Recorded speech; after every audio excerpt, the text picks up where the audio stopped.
You're listening to the Soju Sessions, episode 29 on the SojuTalk Nation podcast feed. I'm your host, Crispy, also known as Crispy Wonton or simply just Anton, and on today's episode, Zondy from the SojuTalk Nation joins the show to talk about his origins with K-pop, growing up in Singapore and having K-pop be part of the mainstream culture, as well as finding the SojuTalk podcast this year and really finding a home in a community here with all of us. In his relatively short but meaningful time, it's been a blast having him in various chat discussions, joining voice chats, and of course, simping over our favorites. We also discuss Girls Planet 999 episode 10, and we have a Su Ruiqi segment where we celebrate, we simp, and we, get all in our feelings about why we appreciate this very special competitor, this ace. And, even with the not so favorable episode this week for her, we still found the positivity in the story and the journey that she's been through. Coming up, my chat with Zondy on the Soju Sessions.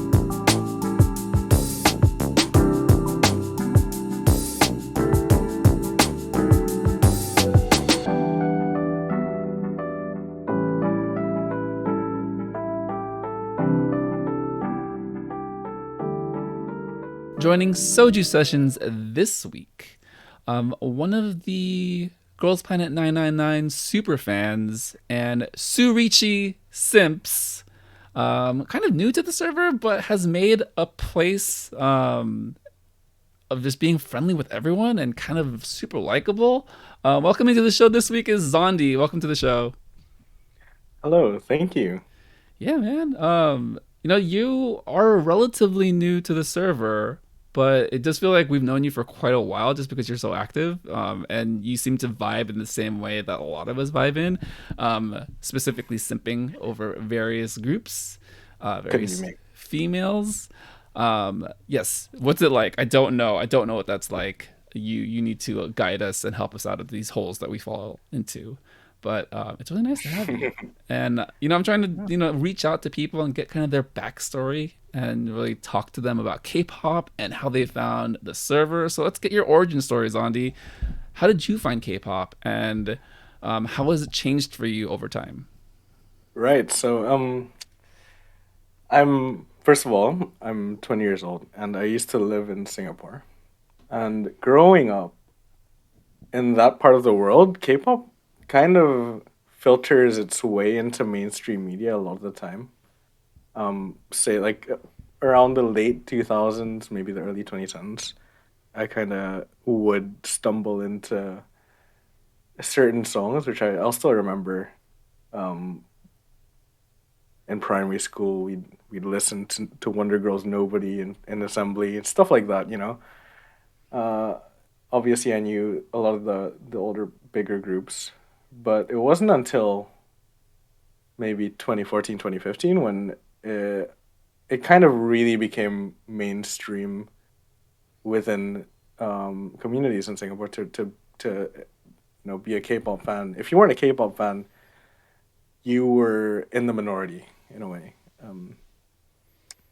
So for me, at the time, I my music taste was pretty much the polar opposite of what K-pop kind of entails as a quote unquote genre of music, right?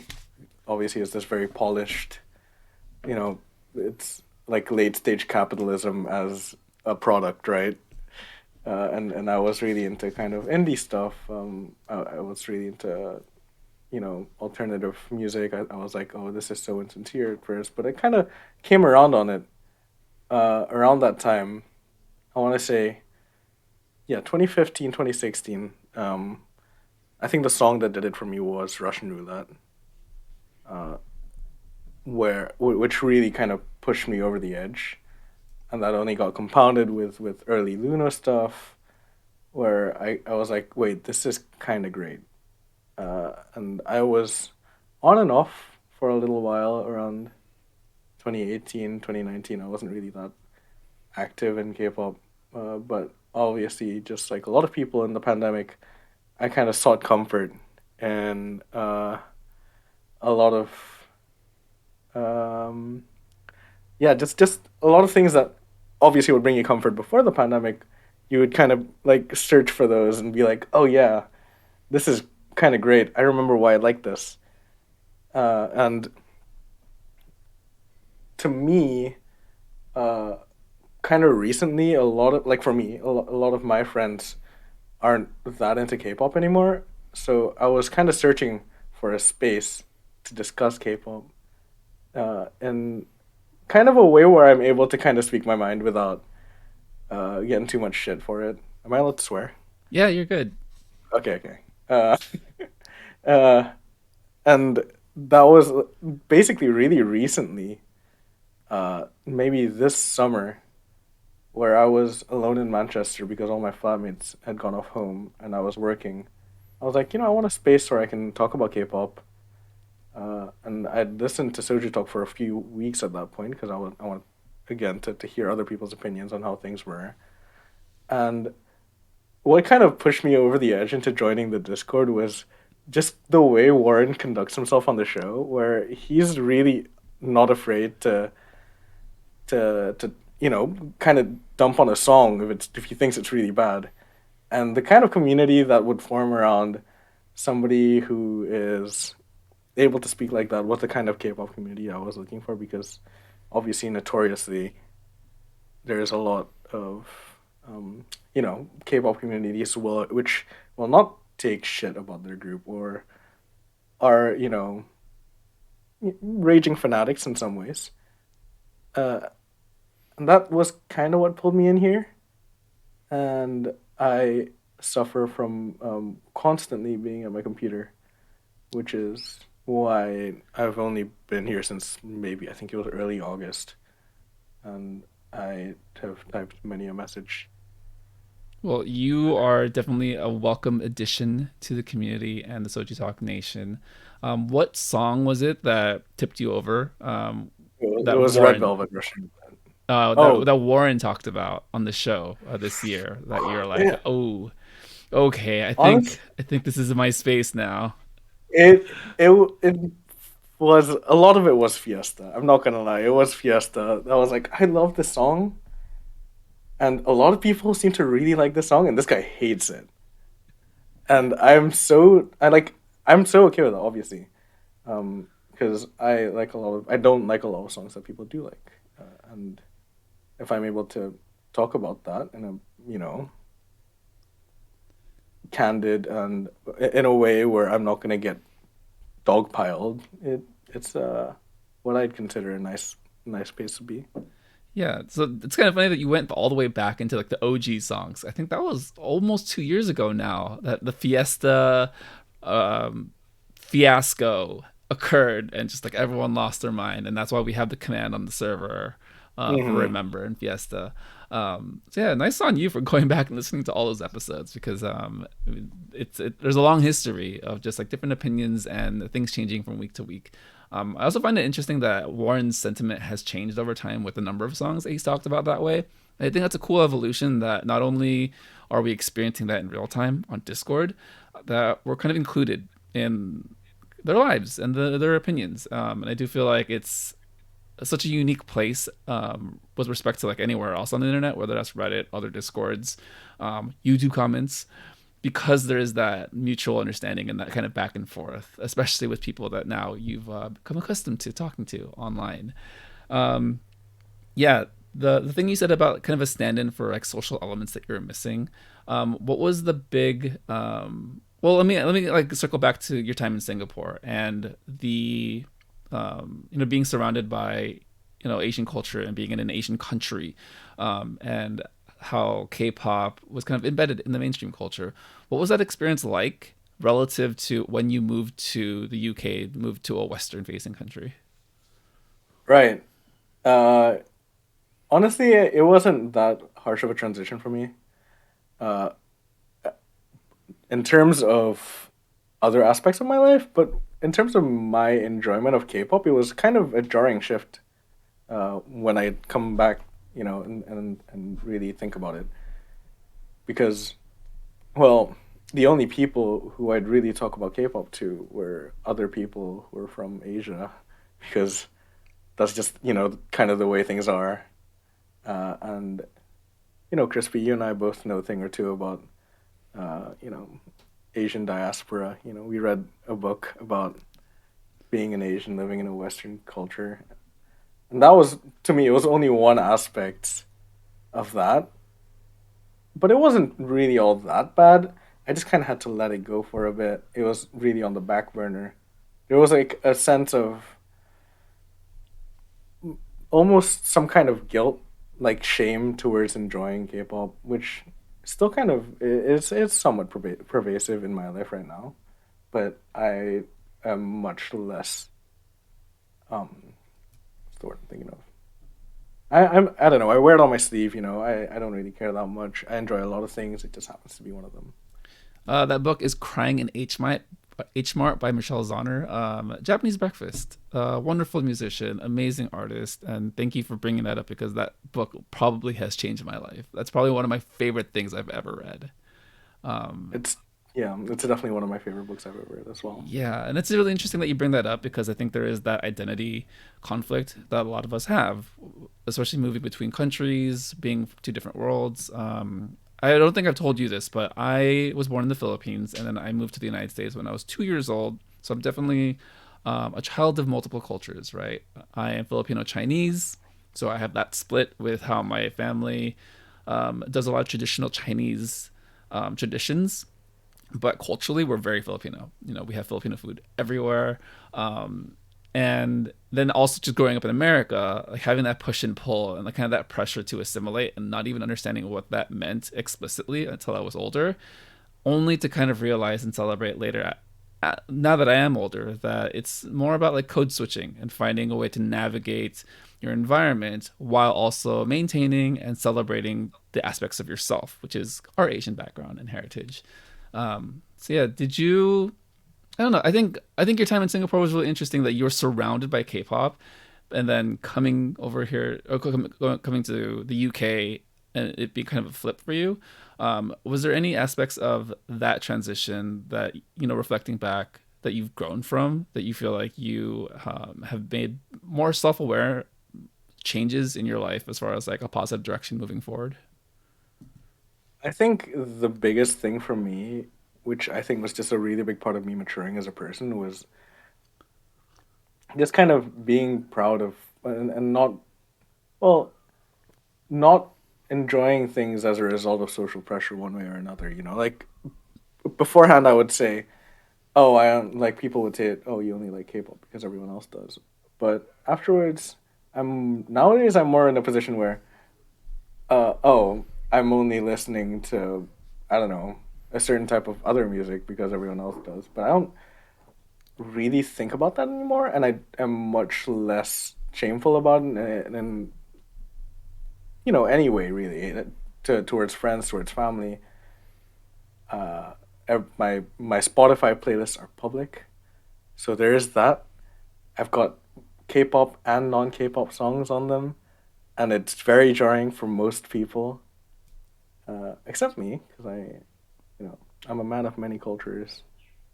I relate to you as well, Chris, because I am an Indonesian.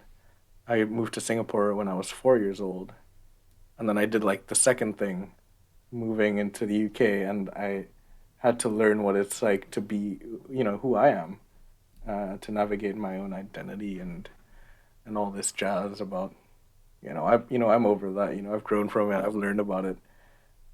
Obviously, I'm still growing, but all those things. Uh, these are, I think, shared experiences, and which is why we're both kind of drawn to that book. Yeah, yeah, totally. And I do feel like it's a constant work in progress, right? I mean, everyone's always improving themselves in a multitude of ways. I think kind of looping it back to like socializing and finding those communities, we do learn a lot about ourselves with how we interact with people and then what we attach to as far as the types of people that we're drawn to.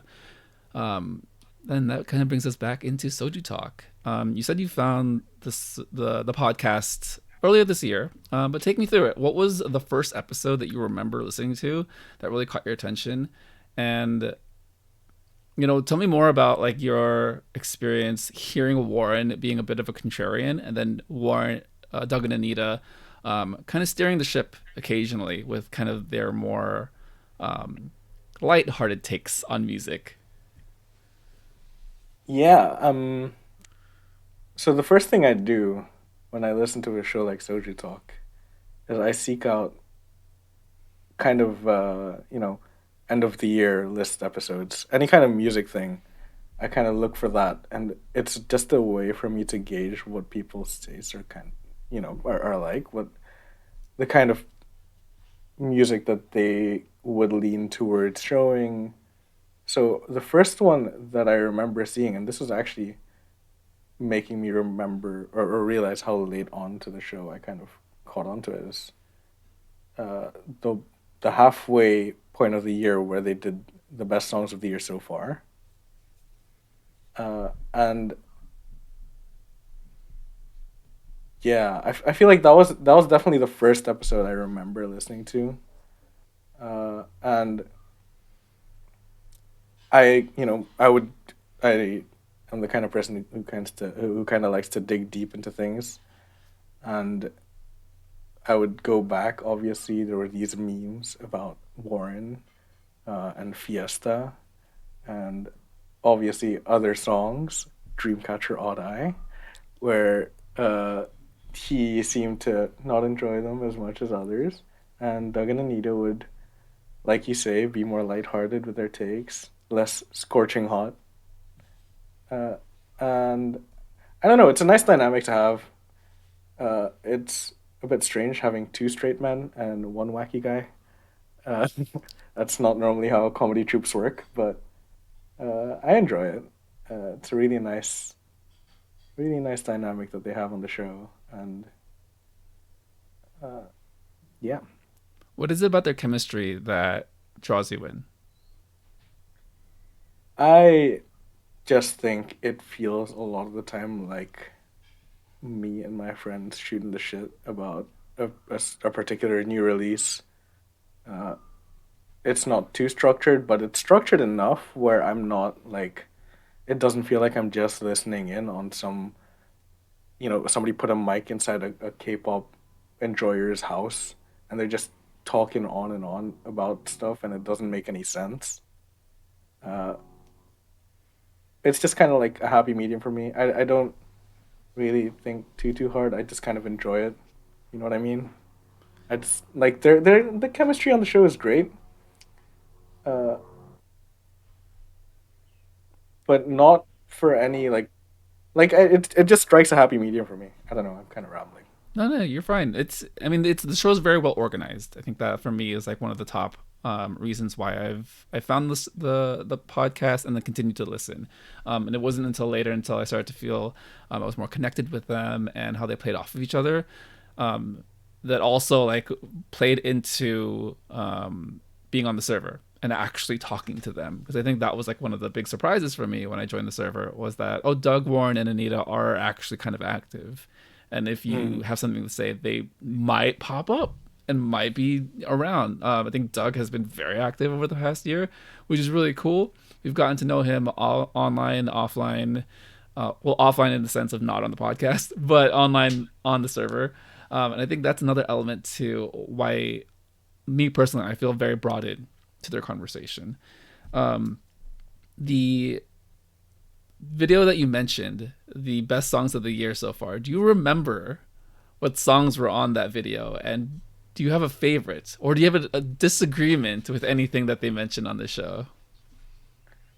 So I remember very clearly, actually, of the top three songs they had were "Weekly After School," "Promise Nine We Go," and "Stacy ASAP." And those three were like both of all three of their lists had two of those three songs.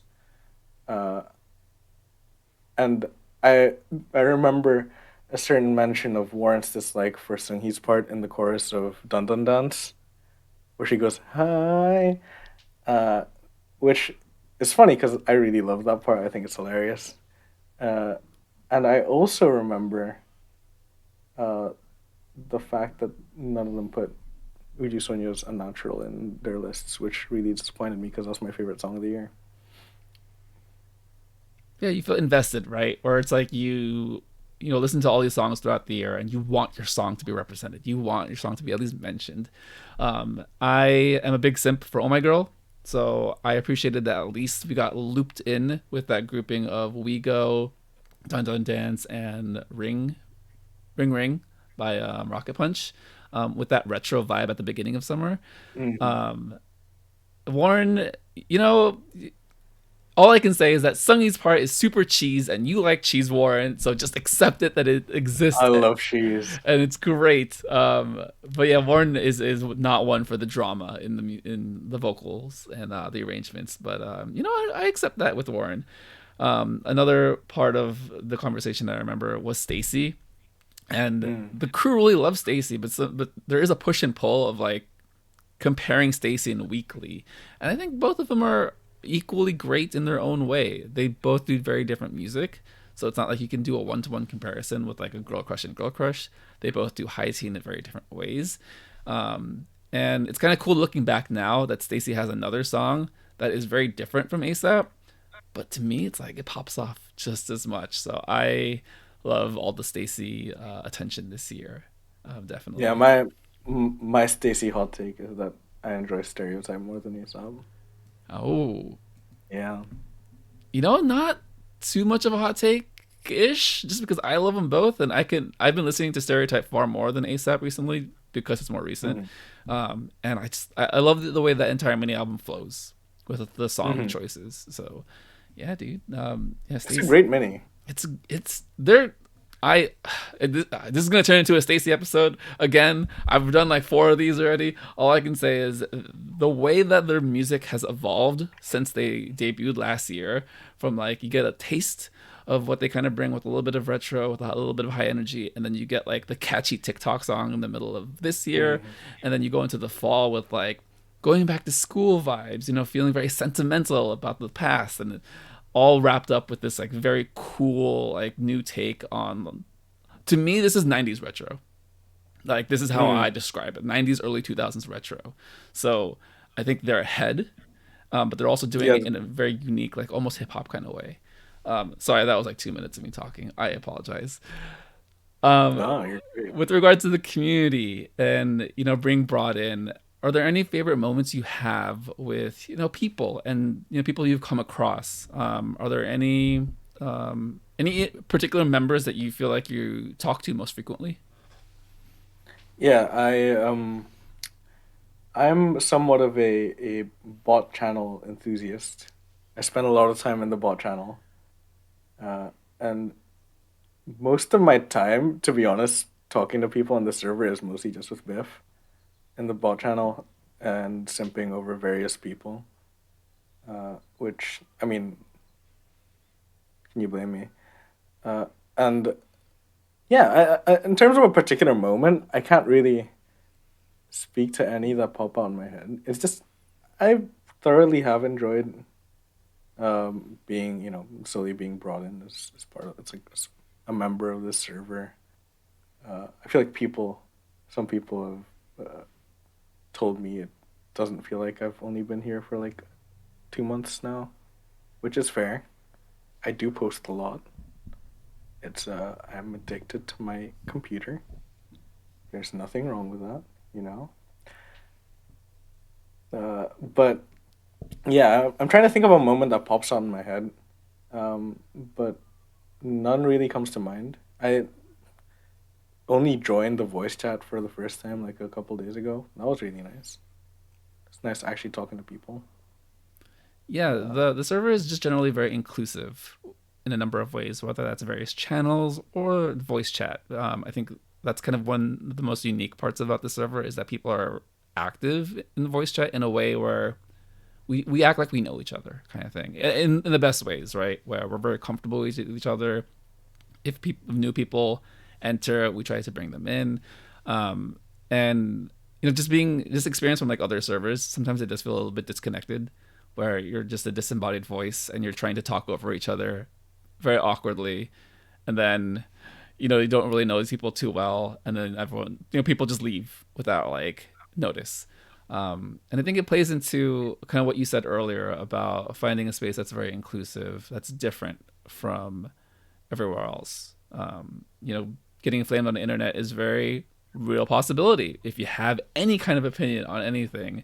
And I think it's just a testament to how the crew has fostered this sense of belonging in how we talk about K-pop, right? Nothing's perfect. I think there are times where it pops off, it wiles out, and I'm just like sitting in the background with my big box of popcorn and watching it all like happen.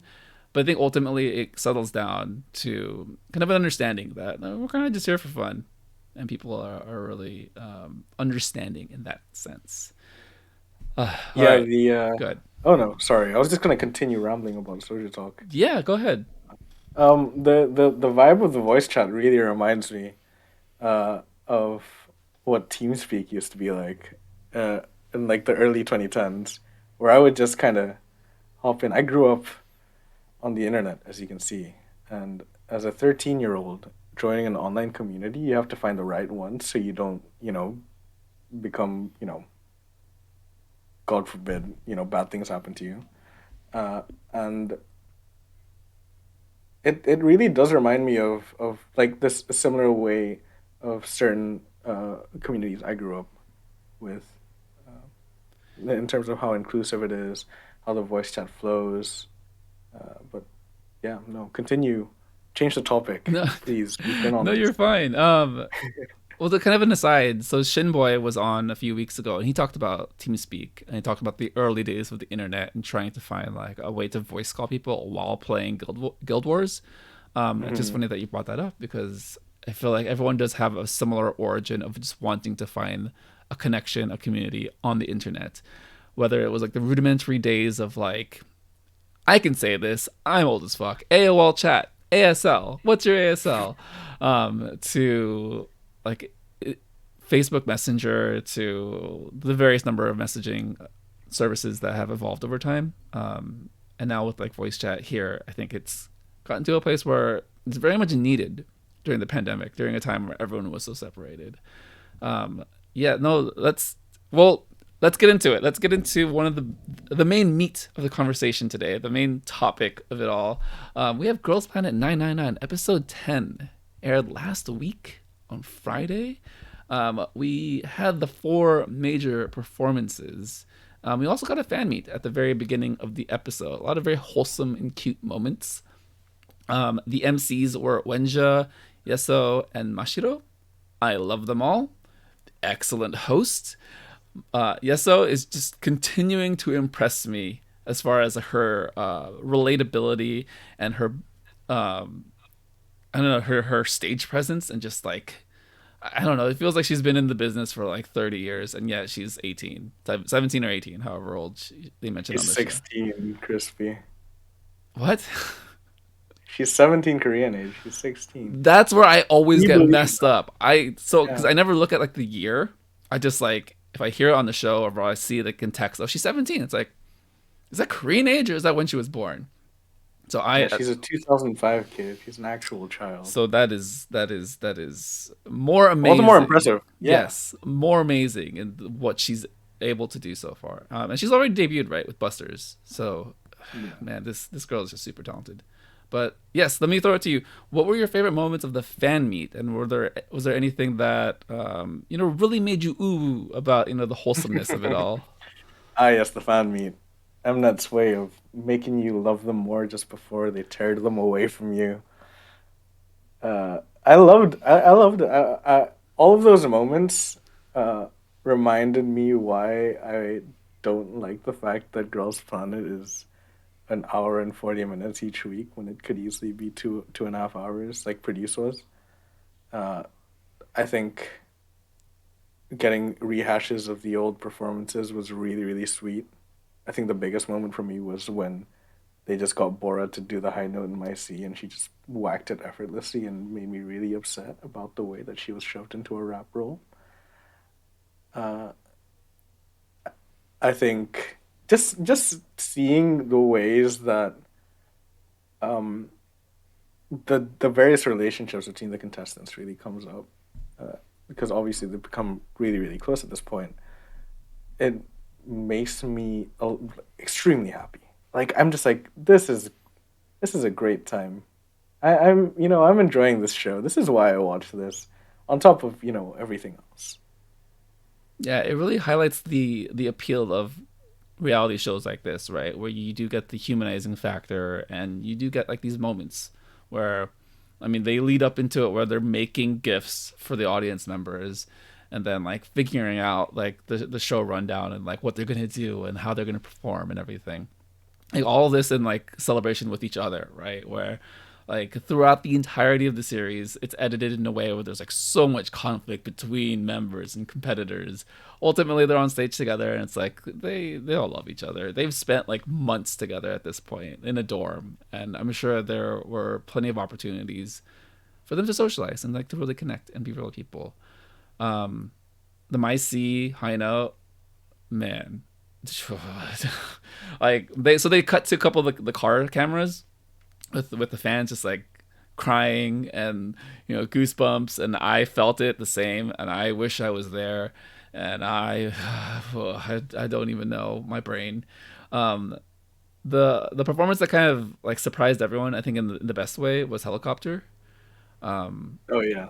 you do get the China line with Wenjia, Kai Bing, and Fu Yaning, and it does start off with just the three of them, and then it moves into the next section, and then Yujin runs up and does the choreo with them, and everyone loses their mind. I thought that was a great moment because, again, the conflict in the show is used to entertain us, and I understand why it's there, but ultimately they're real people with real connections to each other. Were there any other performances that stood out to you? Um, I mean, to be honest, in terms of the start of the episode, not really.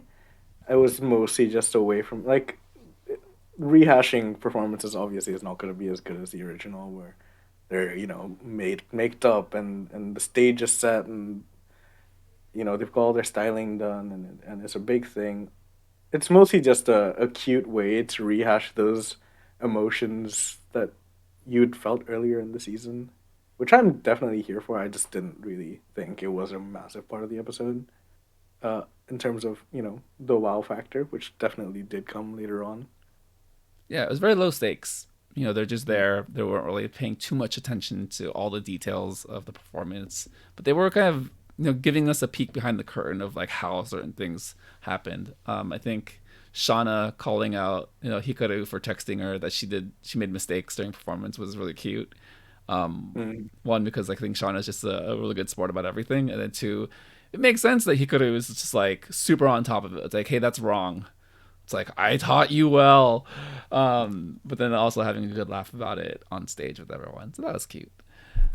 It's Um, also like it shows that they're paying attention to each other. They want the others to be better, not just for their own sake, but for their sake as well. I, yeah, I would I would hope. yeah, that's a really good point you bring up. Like they're all in it together, and you can definitely feel that with their interactions and what they had to say about each other. All right, let's move on now to the performances. Um, all right, so before the performances, actually, they did cut to a couple of like wholesome moments between them and the masters. They set up the evaluation room as like a celebration with like decorations, and then they made bracelets for them and all that stuff and gifts, which is setting the table for the anxiety that was going to occur later on in the episode. So the first performance we got was Team Shoot with Yujin, Manami, Bahi, Maya, Chen Chinwei, Ririka, and Ruin. All right. Before I say anything, I will just let you start. What about this performance stood out to you, and what were your takeaways from everything? Yeah. I feel like this is obviously. Well, first of all, we got to talk about how this is Eugen's daycare. Uh, Yujin, who does not look like she is one of the oldest contestants on the show, but definitely was everybody's parent in this. It was really sweet to see, obviously, but it did kind of feed into the whole concept of the performance, which obviously the song is very cutesy. The performance turned out extremely cutesy. The biggest standout for me, well, first of all, the song was great. I think all the songs this season were really great. There were no real bad ones like there have been in previous produced seasons. But the standouts for me, I think, mainly, I think Maya is a great performer. I think Ruan, thank God they planet passed her because she's really, really good. Uh, and Yujin hitting the high note. I was really surprised at how cleanly she did it. She looked really happy when she did it, which was really cute. Uh, but yeah, those were my main takeaways from this one, uh, as well as the song being it's a good song. I would listen to that if it was released by another group. Yeah, the edit really focused on Eugen, figuring out how to be a leader and then also working on the vocals because she herself didn't seem confident that she could do it, but she was kind of pushed into that position because she was the oldest of the group and all the other members were looking up to her, which was nice. It was a nice sentiment. They kept repeating that she was a kind leader, only for the masters to say maybe she should stop being kind because the evaluations did not go so well. Which there's two sides to that, right? Where you can be a kind of authoritarian and you can want the best out of your group and push them in a very aggressive way. Very similar to a member we saw recently this season, but there's also the flip side where you can be kind and it could come off as somewhat of a weakness.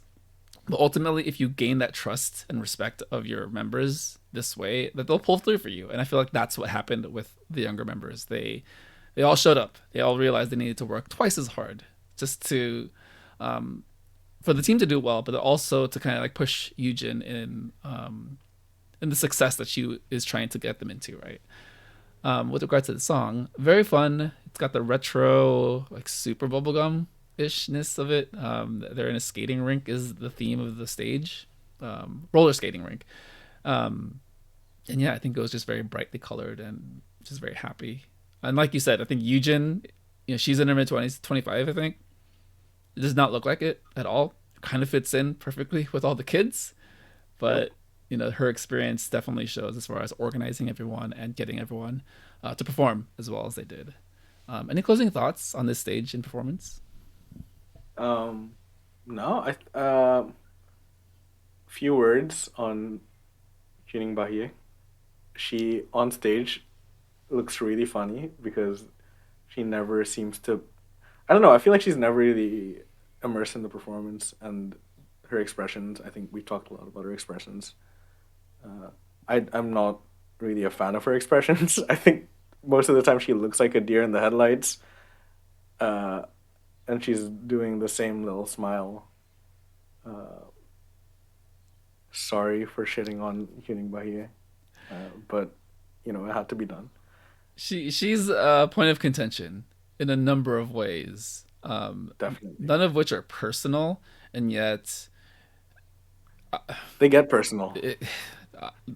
All I will say is, at a distance, seeing how the conversations have evolved over time, I am glad that I'm just an observer of what's happening. My only thing is, no, you know what? I just won't say it because I've already said it many times. I'm just gonna let it be. G1, I love you. You're great. You're also very beautiful and a great singer. No longer on the show. Let's move on now to Team Utopia with Kim Bora, Chaeyeon, Hwang Shin-chao, Yeso, Yurina, and Yurina. So this is the 6-member group. They originally had Rhoda, but then she left, and they decided to still reduce the number to 6 instead of moving things around. Or I think that's what they decided, right? 6. To me, the song had a very Oh My Girl like fairy concept to it. I know the show, the main show, Doug Warren and Nita mentioned it was similar to like G-Friend and SNSD. which I do get also. It's very like a light fairy tale.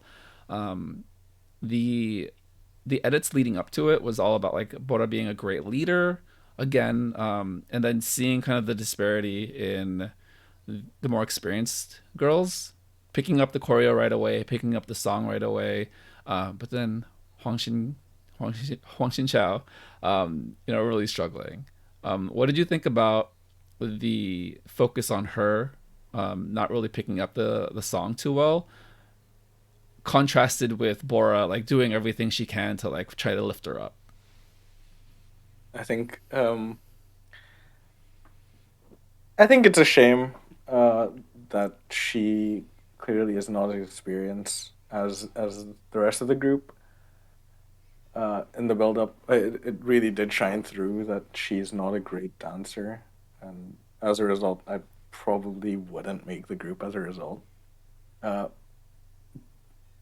Comparing her obviously to the other members who were like Chaehyun had her own thing with that one line that she kept singing over and over, uh, and the great thing for me was on top of all of this was just Bora, who was working overtime learning Mandarin. She spoke Mandarin when teaching her the choreo, which was really cute to me because she'd obviously learned some of it from Wenja. Uh, yeah, that's my biggest takeaway. Obviously, Bora and Yeso helped in as well, teaching her the choreo. I remember. Uh, Made my little Kim Bora heart happy. I really enjoyed that. She's a great leader. She's such a hard worker. I I I adore her. With this, Yeah, she's the kind of friend you wish you had whenever you're sick. yeah, just like unconditionally wants to make sure everyone is doing well, right? Yeah. And just unfortunate they didn't come together. I will say a couple of the highlights were Yeso, just like pops immediately being the center of the opening, right? Urena, I get it. She's really good at K-pop. She looks great. She looks the part visually. Very conventionally attractive from an idol standards point of view, and just picks things up. Like she doesn't have to like overwhelm you with like vocals or overwhelm you with dance talent, but she can do all of those things really well. And I think well, it was circling back to Shinchao, and I don't think we need to like go too much into it, but unfortunate that she just wasn't able to, you know, perform on stage. It did mention that she needed to practice twice as hard, but I think there's a ceiling on what she could do, and it showed unfortunately in this performance. All right, any closing thoughts on Utopia? Oh yeah, uh, Bora sings great. Yesa is like an incredible performer. She killed it. Uh, 3 minutes, and she was basically all I remember from the. She like overshadowed Sing Chao, ruining. Well, not ruining, like messing up her part. Uh, yeah, she should like teach a university course on how to perform on stage. I think she's that good. Uh, but yeah, that was it. That's all my thoughts on this one. And just to reiterate, she is 16, so she She is is 16. far more experienced and polished in her specific endeavor than I am in anything I've ever done in my entire life. So props to this person because she's amazing. Yes, so for president, yes. Anyways, let's move on now to Team You Plus Me Equals Love. I'm just gonna say it. This is my favorite song of the week.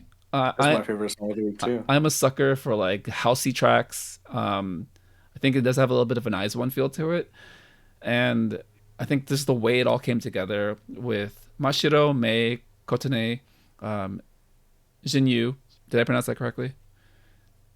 It's close enough. Jinyu, Youngun, Soyeon, and Shauna. This is also the group that the other members were moved from. So we had a couple members from Snake and then one member from Team Shoot. No, we did not. No, From Utopia, that's the one. Sorry. Scrolled up too far. Yeah. Okay, well, let me. Okay, I'm just going to do like a minute of just saying I loved Mashiro's leadership in the sense that she was very collaborative. She allowed everyone else to kind of like fill in and like, show their strengths. There's a variety of skill levels in this group. With May from Cherry Bullet, you know, you would imagine that she has a little bit of say in things, but it didn't feel like there was any conflict at all. And they kind of had great synergy together. Big buzzword, I get it, but this is the time where I feel like it's appropriate because they all kind of lifted up everyone else. The most adorable moment was Suyeon just feeling so down that she had to be put in a group with such little practice, right? And then the dance master coming through and like looking disappointed, or at least looking very hard faced, like with everything, right? And then Shauna coming up, Suyeon-chan. It's like, are you serious? Can you guys not? All of this to say, like, she pulled through in a way where she was probably like the best performer of the entire week, in my opinion, of between all the groups. All right, that was my thing. Zondy, how did this one hit you? This is my favorite song of the week as well. I think it definitely does hit a bit of an eyes one chord in a way that really, you know, brought me back. I have a thing for temporary groups, obviously, and in terms of the performance, this was the one I've rewatched the most by far. I think Suyeon, as you said, in contention with Yeso, I think is definitely the best performer of the week. She absolutely nailed her part. I love the way she delivers the "you plus me." I think it was really good. It's really funny. They all of them did really really well. I'm a big Mashiro fan. I think she did really well as well. She's the way I see Mashiro is the way I see Yurina, except that that the way you see Yurina, sorry, as you mentioned before, except that she excels in everything. I think Kotone, as the sole remaining rapper on the show, did a really good job. And I don't know, the song is great, the performance was great. Good job, Suyeon. She pulled it together. She came through. You love to see it. And yeah. Yeah, with the Kosane aspect of it, Yeah. I totally forgot that she is the last remaining like rapper. I think Hikaru can be, but she has yet to like really show like very much of it. And I think we'll see it in Snake later, but she does like rap a bit, but it hasn't been a highlight, even though her intro stage was all about like this girl can rap in Korean, which you know she killed it, but I don't think they've highlighted it since then. So yeah, I do hope Kotane like makes it to a point where she can showcase that, hopefully kind of like in competition with Hikaru. But I don't know if there's gonna be a song for the final song that allows that for them to go at it. Going back into, you know, like the highlights of the performance, I think Shauna coming in and being really stable and just like knowing how to like hit her part was just like excellent, because I think she's been up and down with the way that she's been edited and depicted, right? And I think she's probably one of the best vocalists on the show remaining. Hopefully she makes it, because I would love Bora to be the main vocalist. I would love is that it? Yeah, I think it's Bora, right? Bora and Cheyan is the other one, right? But those two, it's tough road ahead is all I gotta say. I think Cheyan might be okay, but yeah, I would like to have more than one main vocalist who can really like, you know, get it. So Shauna, please do your best. Everyone vote for Shauna. Yeah, Shauna's great. Yeah, and then one quick thing about Suyeon. So before the elimination, we had Doa get the killing part, and Doa had like the very like flirtatious, like cutesiness to everything. I think Suyeon is essentially there, but in a genuinely innocent way, because she is so young. It's like, oh, she actually is just a tiny person at this point. Yeah, she is 18. Yeah. Where Doa is like, you can tell like she's putting a little bit of extra cheese on it, which I love, but Doa's older, so yeah. All right. Any closing thoughts on You Plus Me Equals Love? No, the song's great. I love it. I love the house track. The Oh trap yeah. beat, the trap section, I understand why they have to exist for stage performance reasons and just Yeah. like to show off like that element of like the dance portion because it is a competition show. But in the song, it's like, okay, that's like my one thing where it's like, I get why you're here, but if you weren't, I'd be Mm. okay. That is all. All right. Let's move on now to the final song of the week. The song with the most contention, the most conflict, the most anxiety for everyone. We had Oh yeah. Team Snake, led by Kim Dayan. And then we had Hikaru, Shin Xiaoting, Su Ruiqi, Wenjia, Fu Yaning, and Kai Bing. So we have a lot of the Chinese members who have been in the top 9, or at least like moving towards there with Wenjia and Fu Yaning. But we got a story out of this one. We got the Masters recommending a rearrangement with Su Ruiqi and Fu Yaning flipping. So Fu Yaning getting the main vocal, Su Ruiqi getting vocal number 2. Not going so well with team chemistry. Su Ruiqi just not happy with it. Doug called it the death edit. I think there have been worse edits, but this one's pretty bad. Not a good look. Not Zondy, a good look. how did you feel about how it all went down?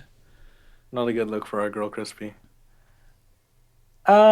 I mean, at the end of the day, there's obviously a whole bunch of things which would be holding Ricci back from actually making the group. I think sooner or later something like this was gonna happen, but obviously this was not entirely Mnet's doing. Uh, my take from it is that yeah, Yanning is by far the more strong, more stable vocalist. Obviously, she screwed up in the performance, but who cares? Uh, and when they went back to the practice room afterwards, and Ricci had this whole thing where she was like, "I thought I was a lot better than I actually am." I kind of just felt like, well, I think everybody needs to have that moment when they're honing a craft where they get big ego check, a smack in the face, and they're like, "Yeah, you're not actually that good." Like even though she is one of the most, one of the best contestants on the show, in my opinion, allegedly, in my opinion, she is obviously not. She doesn't have the polish that other actual idols have. She doesn't have the kind of maturity that comes along with that, even though she is one of the older contestants on the show. Um, so yeah, that's kind of how I felt about it. I kind of sympathized with her as somebody who had spent, I've spent months on months trying to get good at a thing, and I thought I was the shit, and then I got smacked in the face with a handful of reality, and I realized, oh wait, I'm not that good. I should definitely, step back ego wise. Uh, I think the way Diane handled it was really good. I think the way shouting, for the first time in the show, in my opinion, kind of showed her personality and the way she handled the situation. Uh, it was slightly upsetting to me, obviously, as a Roichi fan, but yeah. Yeah, I want to highlight that is how the team rallied around her, where they understand the pressures of competition shows, of being an idol, and yes, there is a level of immaturity, as I feel like we've all experienced, right? Being a 21-year-old, she is 21, I know that for a fact, um, and just like learning about the world and learning like what your limitations are, or at least the limitations set upon you by external forces, right? Because I feel like internally she's very confident, and she's only been reinforced in such a way because she's had very positive experiences at every turn so far in this show. Yes, some shaky performances as a whole, but none I can point out as her being the primary reason for the performance not working out. So all that being said, I do feel like she was able to make these relationships prior to like this situation happening, so then you can have that resolution. And yes, like I agree, it did show a little bit of uh, that moment of like being like hit by reality and like understanding like, okay, I need to be pull the peg down. But I think with a high tension career endeavor like this, you kind of need that moment, right? And hopefully they can grow from it. Kind of like zooming out even further from the show, it does feel like they figured it out in the sense that the performance, in my opinion, she was great in the performance as well as everyone else. I think there was. Well, we'll touch on it later, but there is a very specific reason why the performance wasn't the winner. But then, kind of seeing the videos afterwards, the relay dance just came out today. I watched it. They seem fine. They seem happy. So again, like there isn't really tension in the group because they've figured it out. They've resolved it. And shout out to all the members, like you said, Diane, Xiaoting, Wenjia, and even Fu Yanning, reaching out and saying like, I get it. Like, I'd be upset too if my part got taken away. Yeah. Well, let's move on to the performance a bit. So, very powerful, very impactful once it finally got on the stage. I feel like the Masters is just overly critical and harsh on this team because there are so many top 9 members, and I feel like Xiaoting, Su Ruiqi, and Hikaru have been mixed in with top 9 groups so often that they're just always going to be judged a little bit harsher. But how did you think it played out on stage, and with the kind of result of Fu Yaneng being the main reason that it didn't come together all the way? I thought the performance was great.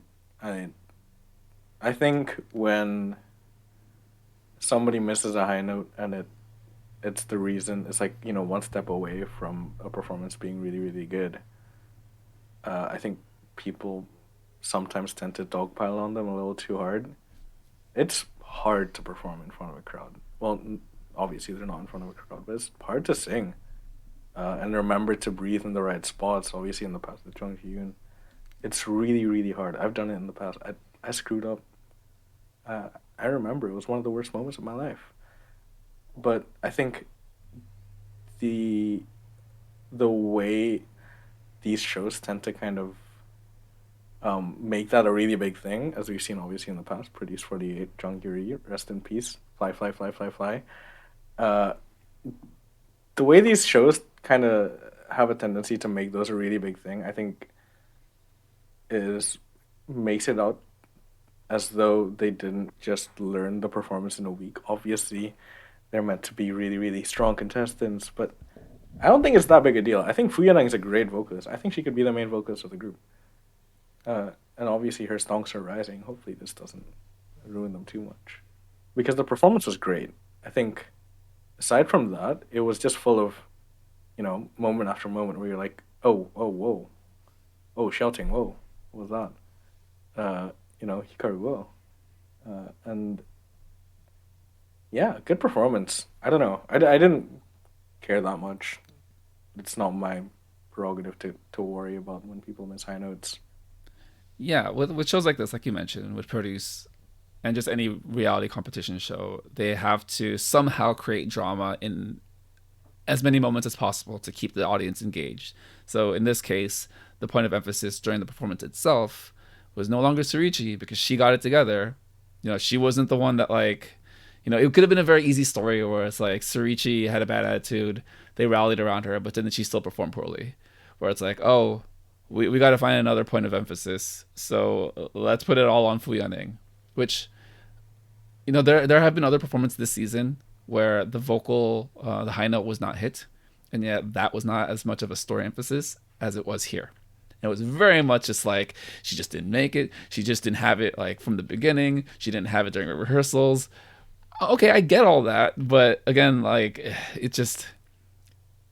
Sometimes I kind of wish I saw these performances in a vacuum prior to how it's arranged on the show. But I understand like it's meant for the drama. It's meant for, being captivating and creating a narrative across the entirety of what's happening. So I get it. I was gonna say no hate to Mnet, but I think there's many other reasons why we can feel a certain kind of way towards Mnet. So yeah, let's just put a pin in that one for later. Shout out to Lightsum. Say it again. Shout out to Lightsum. Lightsum, hello, Lightsum. That's another thing. That's a whole other thing. Yeah. So we are on the topic of Snake, and I want to dedicate this very special segment to our girl Su Ruiqi. So I'm gonna set it up a bit. Um, During the first episode and first and second episode where they had the introduction stages, I was still getting to know everyone, and for some reason, my attention fell upon Su Ruiqi. And I said, that's the member that I am going to hard carry and I'm going to dedicate all my attention to. So much so that was the only person I remembered for 4 episodes, intentionally or not. And it started to evolve into this like cult fandom on the server. Doug created the Su Ruiqi fan club thread, I feel like just for us. Thank you, Doug. I very much appreciate you. And there's a lot of things to like about Su Ruiqi. This episode notwithstanding, it is what it is. It happened, right?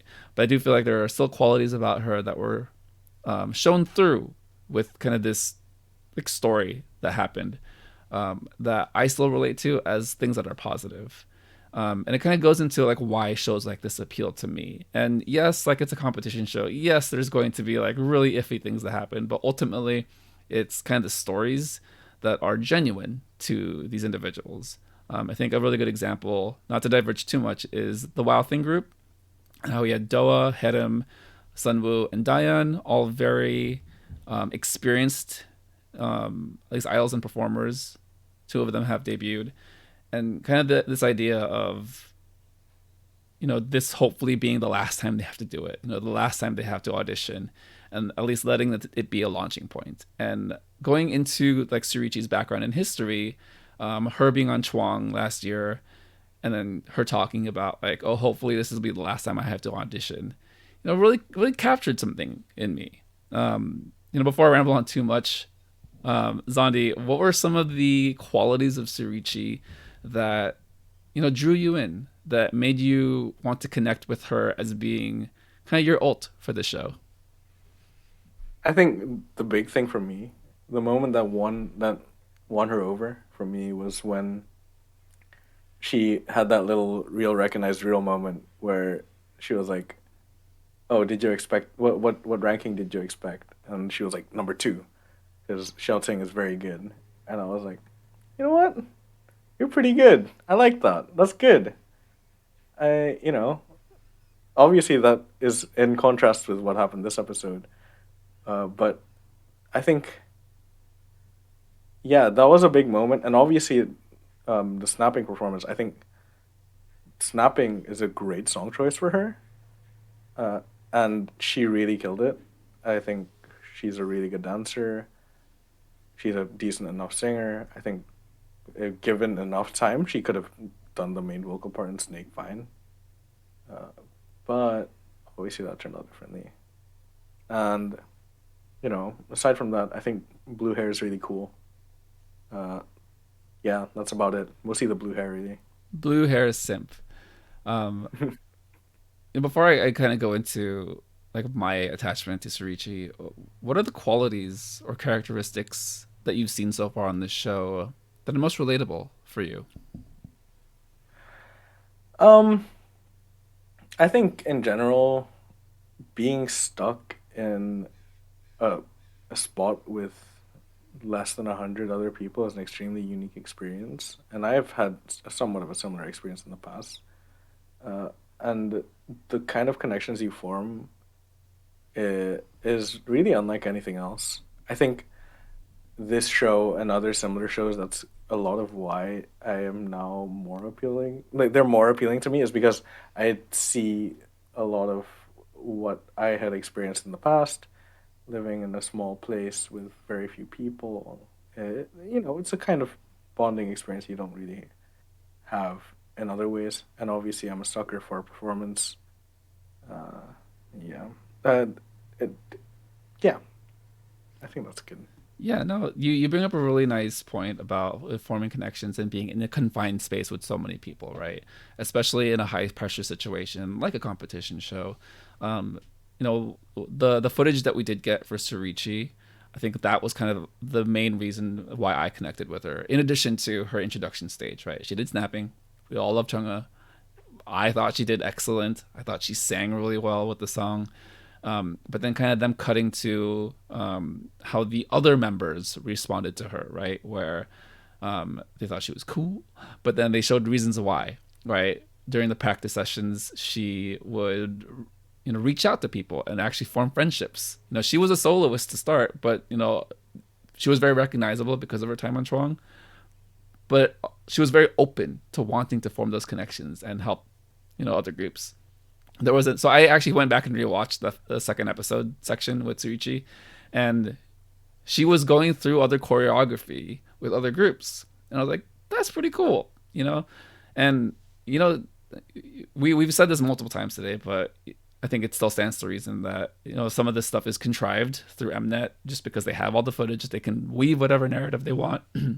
But I still think that there's a level of genuine response with a lot of the members, especially with someone like Wenja, who is like very open with her feelings and just like, this is how it's gonna be. Like I gotta tell it to you straight. But you can tell like there's a genuine friendship there with a lot of them. And I feel like that's for me the most relatable aspect of Su Ruiqi, where she is very much a social butterfly.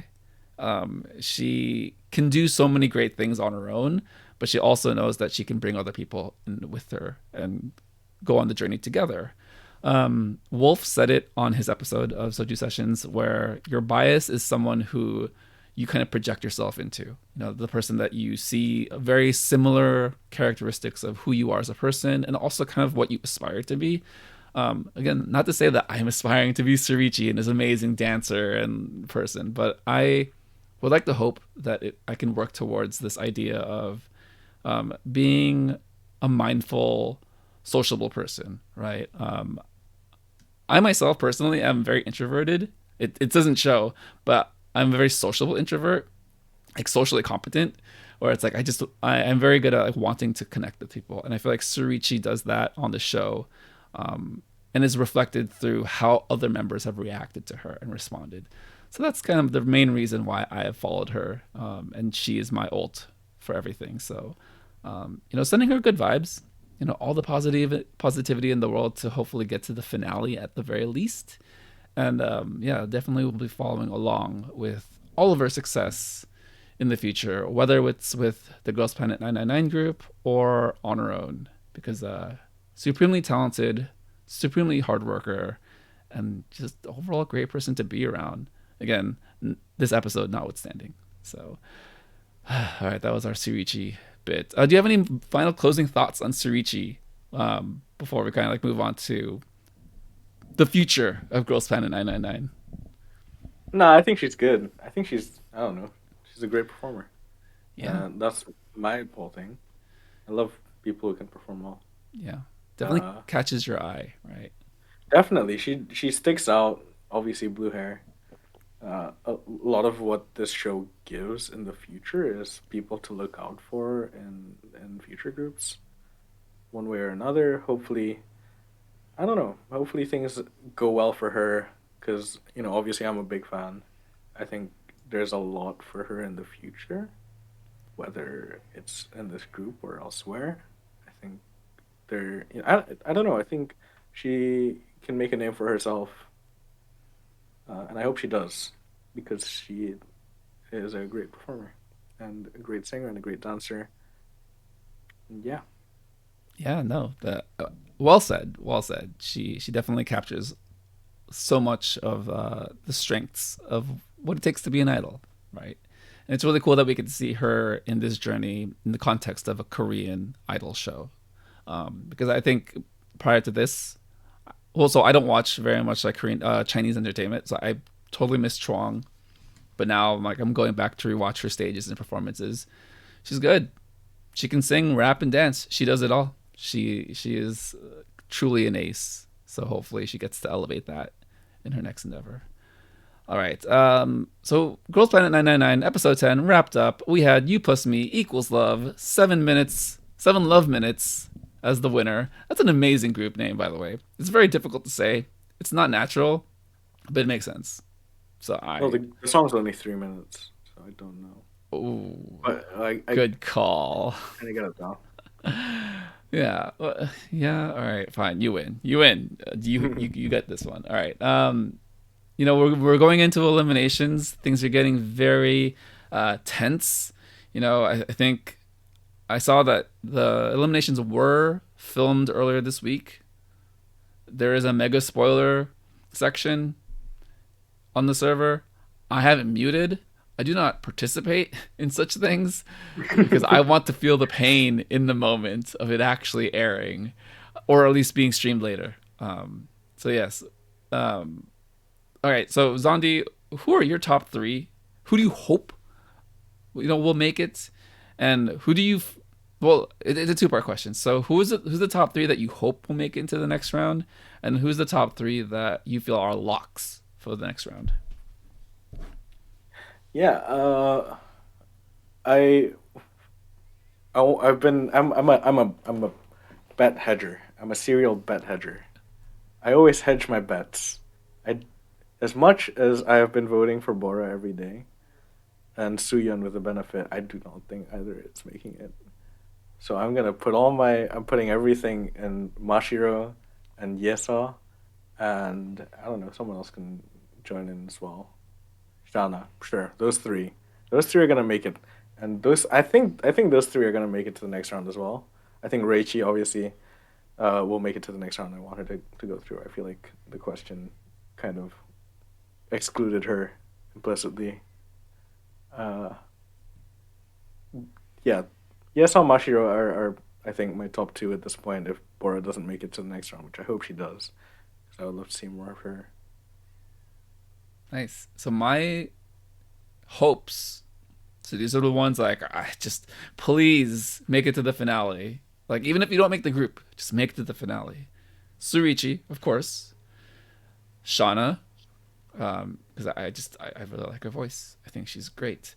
And I lost it. I think Yeso's a lock, right? Yeah, I lost she's it. a lock for the next round. I don't know for the group. Um, I'll just throw. I'll throw this one in there. Maya. I hope she makes it to the finale. Yeah, me too. She's just very pleasant. No, she's 15, 14. I don't know, I'm honestly. pretty sure she's 14 or 15. She's young. She's very, very young. She's young, but she's a hard worker, and then she also just has natural like glowing ability, or she's just like, yeah, here's a bubble concept, just smile, and she's just, yeah, I'll do it. Jeez, it's like all the attention focuses on her. But yes, Maya, I do hope that she makes it to the next round. So that's my hopes. All right, the locks. I think shouting. I think Hikaru probably like push yourself into the lock category with that killing moment. I will not say the line in Korean because I have terrible pronunciation. If you want to see someone rap it, Doug does an excellent rendition on the main show this week. So that's shouting, Hikaru, and Diane. Those are my locks. I think Diane showed a lot as far as being a leader, organizing these members who are like 5-6 years older than her. More than Yeah, that, I think. Yeah, I think maybe it's even 7 years older. I think Wenji's 25. 7 years. Chai Bang's 25. Jeez. Yeah. And then also the fact that they were rooting for her and pulling for her to like wanting to be the leader, which I think that was remarkable as well. So props to Diane. I think her number one status falling and then rising story arc has been a really nice thread for the entire season. So yeah, I'm a Diane fan. I am I too. think she's really good. Yeah. I, yeah, I think she has a supercomputer brain. I think they show her just like sitting, looking at the performance, and then taking notes, and then organizing it, and then they kind of cut to her notepad sometimes. It's all in Korean, but I can kind of see the positions of where the members are, and then like the different sections, kind of like a storyboard. I'm like, yeah, this girl is hyper intelligent of what a performance is supposed to look like, and if that doesn't make it into the group, I'd cool. I Please put her in the group. Do not send her back to Jellyfish. I, I don't You and I are both Sejong fans. We can't be having that, you know? yeah. Gosh, she goes back to So, jellyfish. What happens? yeah. No, no, no. Please, no. God. Let's not get Don't to do that point yet. too. Let's just hope for the best. All right. Please put her in the group. This girl is really talented. She really, yeah. Which is unfortunate because I think the K line, I think we've mentioned this in the past, is just very strong. Between Mm-hmm. Yeso, Suyeon, Bora, Chaehyun, Yujin. I mean, someone has to get eliminated this week, and it's rough times. Youngun, even I think her vocal is probably one of the best vocals remaining on the I think shows. you just named them all, actually. I think I did too. This show is pain. We love the pain. All right. Well, that closes it out for our Girls Planet 999 episode 10 discussion. Let us know what you think on the SojuTalk K-pop podcast Discord. We have a channel for it. We've got threads. It pops off. Let us know. All right. Let's move into our closing thoughts for Soju sessions of this week. We've got Zondy, first time here. You know, being a trooper, hanging out for all of the Girls Planet 999 discussion, and doing an excellent Su Ruiqi simp session, celebration session, however you want to put it. But let's get your closing thoughts. So, with the pandemic over the past year and a half or so, and isolation, and in your case with uh, well, actually, I don't know the time frame of this. When did you move to the UK, Zondi? 4 years ago. 4 years ago. Okay, so then your 2009. transition kind of Well, you probably were already accustomed to your settings, but then just the transition into a different place, and then all of a sudden the pandemic happened. Um, yeah, it didn't coincide perfectly, but I kind of feel like there is a little bit of conflict there. Maybe I'm just inferring. I apologize. But what are your hopes for life moving forward, getting out of this pandemic, and what are you looking forward to? Um, well, I'm in my second year of university. I'm enjoying it thoroughly. I really like my degree, computer science, before you ask. Um, um, I think the pandemic overall has been obviously a really tough time for everyone, but I think it coincided, like you said, in a way with a really interesting time in my life. Uh, and I think I've grown a lot as a person. I've really gotten to know myself a lot. Uh, I think coming out of it, and it's hard to say coming out of the pandemic because every time you say that, it seems to get bogged down again. But coming out of it, as we slowly seem to be doing, I feel like I just want to be able to see my friends again. It's been a really long time since I've seen a lot of them. I am very cautiously planning a trip to Korea next summer to see my best friend. It will be hopefully a really nice time. Uh, but yeah, that's my big thing I'm looking forward to. Nice. Well, I hope it all turns out really well. You are able to go to Korea, see your best friend, and we could all live vicariously through you and all your stories. Because, I mean, we're all here because of K-pop, so it's gonna be. I'm sure you'll have the best time. So yeah, looking forward for that for you too. All right, Zondi. Usually I try to throw a curveball question. I don't think I have one today. So, what's one thing you hope to leave for everyone else? Kind of like a positive message to keep everyone optimistic as things slowly shift into a better direction. Uh, just, do stuff you enjoy. Find a hobby. Do, talk to people. It's a good time. Uh, yeah, I don't know. Listen to Japanese Breakfast. I really like Jubilee. It's a great album. That's all I got. It's a good sentiment. It's a great sentiment. One, because Japanese Breakfast is amazing.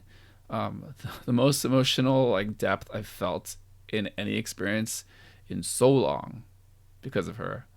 Between her music and her memoir, and two, with your message of find a hobby, get out there, do something. Because I think sometimes we do get stuck in our ways. I honestly do too, and sometimes I just need to change things up and find something else to keep me motivated. So it's a nice reminder, and I appreciate that you were able to share that. All right, Zondi, appreciate you being here. It's been really really fun, really good time, talking about all the things K-pop and your origins. Let's sign out.